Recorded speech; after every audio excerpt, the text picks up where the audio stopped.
I'm running out of time. I did have a Facebook question from you, from a Peter North of Massachusetts, and it was a one-off, but I am curious. Could you ever imagine, it's about lifting the income gap, the income cap on Social Security contribution. Can you ever imagine raising that, or even creating a donut hole that raised it on more wealthier folks, on contributing more to, as a way to fix or make Social Security solvent for a longer period of time? I think there's a better way to do it without economic problems, which is means test the spending, means test the benefit formula itself. Doesn't sound like you're totally ruling out the idea of raising some of that. When you lift the cap, you also pay out a benefit.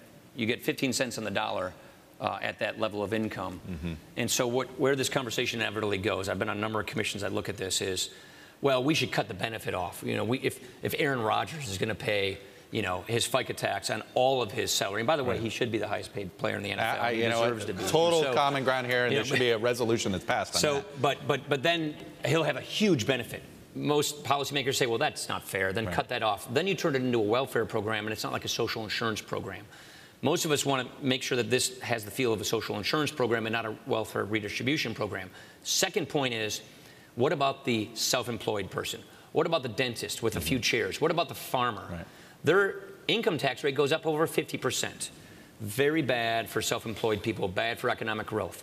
So the tax increases, I think, are the wrong way to go because it produces bad economic output.